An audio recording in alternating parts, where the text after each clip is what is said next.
I should have known I was doomed the moment I moved into Evergreen Estates. The name sounded peaceful, right? Like a lovely suburban oasis with tree-lined streets and friendly neighbors who borrowed sugar instead of calling the cops on you for existing. Yeah, wrong. This place was ruled with an iron fist by Karen Whitmore, the HOA president from hell. You know the type, blonde bob haircut, sharper than her morals, a clipboard permanently glued to her hand, and the kind of voice that could curdle milk. When I first moved in, she greeted me with a smile that was so fake, even my Wi-Fi had better authenticity. "Welcome to our lovely community, dear," she chirped, handing me a 200-page HOA handbook. 200 pages. That was longer than most books I'd read in college. "Just follow the rules, and we'll get along great," she added. I should have run. The absurdity of Evergreen Estates. The rules were insane, and I don't mean normal HOA nonsense like keep your lawn neat. No, I mean dictatorship-level control. Grass must be exactly 2.5 inches tall. Any taller, $100 fine. Any shorter, $150 fine, because it looked unhealthy. Trash cans must be placed at a 45-degree angle facing the road. Failure to do so, fine. No unsightly cars. My 2012 Toyota, apparently it was a crime against neighborhood aesthetics. No Halloween decorations after 10 p.m.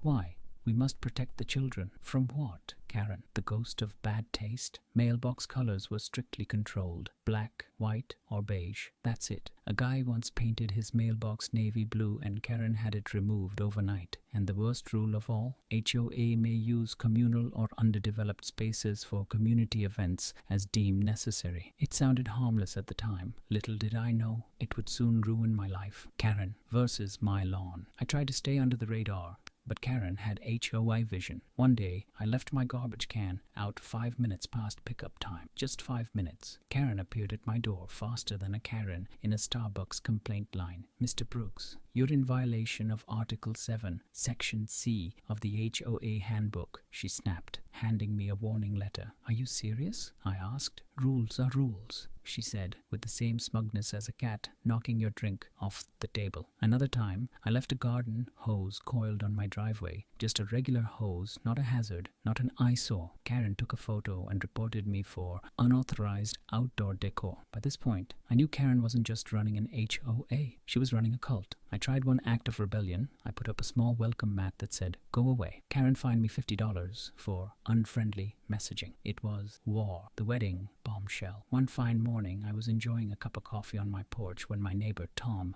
came jogging up. He looked out of breath, like he had just seen a murder. "Dude, you are not going to believe this," he gasped. "Try me," I said, taking a sip. "Karen booked your yard for a wedding." I choked on my coffee. "What?" I coughed. "Yeah, man. There's a tent, chairs, decorations, the whole deal." I jumped up so fast I nearly tripped over my rebellious, slightly too long grass. What the hell was Tom talking about? I ran to my backyard and, holy freaking hell, my entire property had been transformed into a wedding venue. There were rows of white chairs, floral arrangements, a massive dance floor, and, get this, a goddamn gazebo. In the center of it all, Karen, wearing a headset, barking orders at caterers like some kind of dictator preparing for war. I stormed toward her. "Karen." She turned with a bright customer service smile plastered across her face. "Oh, hi there. Are you excited for the big day?" "Excited? What the hell is this?" "Oh, sweetie, didn't you read the HOA handbook? Section 12B clearly states that communal spaces may be used for community events." "Communal? Karen, this is my private property." "Oh, don't be so dramatic," she giggled. "It's just one day. Besides, you weren't using it, were you?" I felt my soul leave my body. "You didn't even ask me." "Oh, I would have, but you're never at the HOA meetings," she smirked. This woman had commandeered my land for a wedding, without asking, without renting it, without even telling me. "I want this gone, now." Karen tilted her head like a confused chihuahua. "Oh, honey, that's not possible. The bride and groom have already paid. The decorations are set. The guests are arriving soon. That's not my problem." "Oh, but it is. If you interfere, it could be seen as violating HOA agreements, and you might be subject to Fines. She said that last part like a Disney villain monologuing before the final battle. I wanted to strangle her. The breaking point. Just then, the bride's family arrived looking thrilled. "Oh my God, it's perfect," the bride squealed. I stood there, horrified. Karen patted my shoulder and whispered, "Just be a good neighbor, dear." I had two options: lose my mind and physically fight Karen. Tempting, but probably illegal. Find a way to get revenge. And oh boy, revenge was coming. I clenched my jaw, smiled like a serial killer, and said, "Enjoy the wedding, Karen. I'll see you soon." Her smile faltered for the first time, because she had no idea what was coming next. Karen thought she had won. She strutted around my backyard, my property, like a deranged wedding planner on a power trip. Guests were arriving, the catering staff was setting up, and I was standing there like an idiot whose land had been colonized. But what Karen didn't know was that I don't take injustice lying down. No. I was about to unleash absolute hell on this wedding. I stormed back into my house, heart pounding with righteous fury. It was time to put my petty ginas to work. Step 1, find every possible way to legally ruin this event. Step 2, if it's not legal, make it so painful they'll never forget it. I sat at my desk, cracking my knuckles like an evil mastermind. Operation Wedding Ruiner. Step 1, the wildlife issue. I made a quick call to animal control. "Hi, yeah, I'd like to report an issue. There's been a major increase in, let's say, unusual wildlife activity in my backyard." "Unusual? What kind?" "Oh, you know, raccoons, squirrels, possibly a rabbit coyote." "Rabbit? Might be. Hard to say. It looked very angry last night." Animal control took this kind of thing seriously. I knew they'd send someone out ASAP. Step 2, the septic tank disaster. My house was not on a septic tank, but did Karen know that? Number. So I made a second phone call. "Hey, this is Jim Brooks. I need someone to check my septic tank. It's been acting up, and there's a really strong sewage smell spreading in my backyard. We can send someone out today." "That would be perfect." When a septic company shows up at a wedding venue, you know it's about to be a disaster. Step 3, HOA Rule Book Revenge. Karen lived by the HOA rule book, so I decided to use it against her. I flipped through that 200-page nightmare looking for any violations happening at this wedding, and oh boy, there were many. Noise ordinance. The wedding's DJ was going to exceed the limit. Outdoor event permit. Didn't see one. Unauthorized commercial use of residential property. Oh, this was getting good. I grabbed my phone again and called the city's zoning enforcement office. "Hey, I'm calling to report an event that might be violating local zoning laws. It's a large commercial-style wedding happening in a residential area, and I don't think they have a permit. We'll send someone to check it out." Oh, Karen, you should have asked for my permission. The wedding day disaster. At 3 p.m., the wedding was in full swing. The bride looked beautiful. The groom was grinning like an idiot. And Karen, she was in her element. She pranced around like she owned the place, showing off my property to the guests, like she was queen of the cul-de-sac. Then, things started falling apart. The animal control visit. Just as the vows were about to begin, animal control arrived. 3 officers stepped onto my property, clipboards in hand, looking very official. "Excuse me, but we've received reports of aggressive wildlife activity in this area," one officer said. Karen marched up, already fuming. "This is a private event," she snapped. "Actually, ma'am, this is private property, and we have a report of possible rabid animals in the area." The bride gasped. "Rabid!" she shrieked, clutching her dress like a Victorian woman about to faint. "Oh, don't be ridiculous," Karen scoffed. "There are no animals here." And right on cue, 2 raccoons ran across the yard. Screams. Guests jumped onto their chairs. The bride fled to the gazebo. The officiant held up his Bible like it could protect him. Karen turned on me. "Did you do this?" "I don't control nature, Karen," I said, deadpan. The animal control officers weren't convinced. They started inspecting the area, completely derailing the wedding. The septic tank nightmare. Just as Karen was trying to salvage the ceremony, the septic truck arrived. A man in overalls stepped out, holding a clipboard. "All right. Who called about a major septic issue?" Karen spun around so fast I thought her neck would snap. "What? Sir, is this your property?" the worker asked me. "Yup. Well, we got a call about a serious sewage leak. We're going to have to dig around a bit." Guests started sniffing the air. "Do you smell that?" one woman asked. I had much any idea what the septic guy was talking about, because there was no septic tank issue. But whatever trick he pulled, it was genius. The bride started crying. "My wedding is ruined." Karen's face turned tomato red. "This is a setup," she screamed at me. Karen, I said, crossing my arms, I told you I wasn't okay with this, but you didn't listen. You can't do this. The wedding is still happening. Oh, but I wasn't done yet.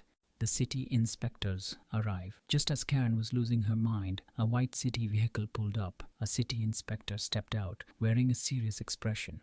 Excuse me, he called out. Who's in charge here? Karen froze. That would be me, she said, smiling like a politician caught in a scandal. Ma'am, we've received reports that this event violates multiple zoning laws and noise ordinances. That's ridiculous. The inspector held up a clipboard. Do you have a permit for a commercial event in a residential area? Well, it's not exactly commercial. Is the catering staff being paid? Yes. Is the DJ being paid? Yes. That makes it a commercial event. You need a permit. Karen's jaw dropped. Then, the real kicker. We're going to have to shut this down. The bride's mother lost her mind. What? My daughter's wedding is ruined. The guests started yelling. Karen looked like she was going to pass out. And I was grinning like a villain in a Disney movie. Sweet, sweet karma. Karen's ultimate breakdown. The wedding was officially cancelled. The bride's family was furious. The guests just left. The decorations were taken down. And Karen, she snapped. You did this, she screamed at me. Oh, I don't know, Karen, I said. Maybe if you had asked me before using my property,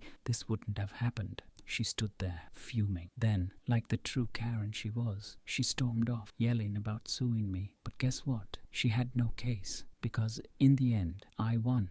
The aftermath of the wedding disaster. The wedding had been annihilated. The bride had run off in tears. The groom looked shell-shocked. Karen's once pristine, Pinterest-perfect event had collapsed faster than a house of cards in a tornado. But was Karen defeated? Of course not. Karen doesn't lose. Karen sues. Karen's brilliant legal strategy, aka absolute nonsense. The next morning, I woke up to a furious knocking at my door. I opened it to find Karen, her face still red from yesterday's tantrum, holding a stack of papers. You're being sued, she screeched, shoving the papers in my face. I took them, calmly flipping through the barely legible lawsuit, and I do mean barely legible. I'm pretty sure she typed this on Microsoft Word 2003 and printed it on a 30-year-old inkjet printer running on its last breath. The lawsuit had some real gems in it. Emotional distress from wedding sabotage. Theft of wedding joy. I didn't know you could steal joy, but okay. Intentional release of wild animals to terrorize guests. Defamation of the